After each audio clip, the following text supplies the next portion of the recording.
un petit peu stressée au départ pour ce qui était de la logistique, en fait, de tirer son lait. Finalement, une fois que c'était rodé, ça s'est bien fait. Et c'est vrai que c'était surtout très facilitant de pouvoir allaiter Anna là, sur la crèche. Je travaille sur 2 services, donc il y a un service pour lequel c'est plus simple parce qu'il est plus près de la crèche. Et l'autre service étant plus loin, je préfère dans ces cas-là tirer mon lait.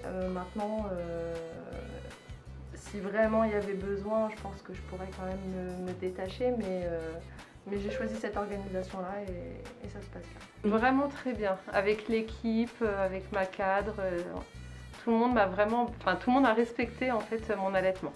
Je pensais que j'allais arrêter au moment où j'allais reprendre le travail en fait.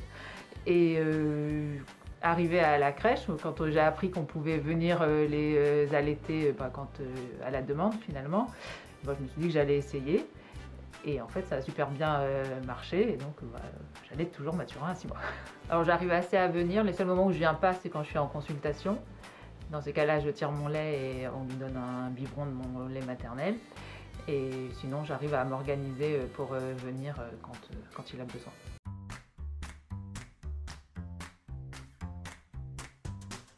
Alors donc les parents remplissent un dossier et lorsque je les reçois pour la première fois, on aborde la question de l'alimentation et notamment si les enfants sont encore allaités. Et dans le cas en fait où les enfants continuent à être allaités, on a élaboré un livret avec Madame Lise Moreau, qui est consultante en lactation au CHR d'Orléans. Et donc on discute sur ce petit livret en fait avec un contrat qui est établi avec les parents sur l'apport du lait maternel à la crèche et les conditions d'allaitement à la crèche. Les mamans ont le droit d'allaiter 1 heure répartie en 2 fois une demi-heure sur la journée lorsqu'elles travaillent.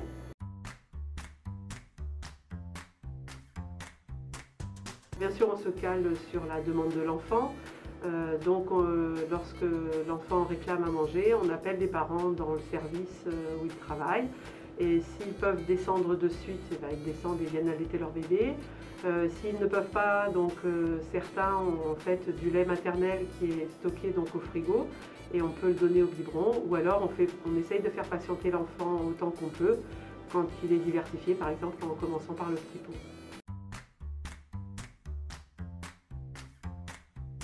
Nous sommes en plus un des services de soins où nous avons beaucoup de jeunes professionnels et jeunes mamans pour lesquels le retour sur leur temps de travail peut être inquiétant avec une reprise et un allaitement. Donc souvent il est discuté au moment de la reprise de leur choix d'alimentation, si c'est un allaitement maternel ou autre, et ce qu'elles avaient envisagé pour le retour au sein de l'établissement. Après, tout dépend de l'organisation des services et puis des possibilités et des adaptabilités qu'on peut apporter auprès des professionnels, mais c'est réalisable.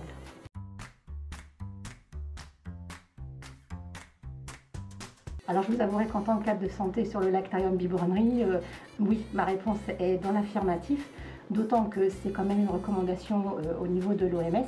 Ça permet aussi le lien à la parentalité entre la mère, l'enfant et puis le papa, puisque le papa s'investit aussi entièrement. Et ça permet également de pouvoir apporter, c'est ce qu'on a pu observer, des mères qui sont professionnelles hospitalières et qui peuvent apporter sur le long terme un don auprès du lactarium biberonnerie et qui favorise l'alimentation des nouveau-nés prématurés dans nos établissements.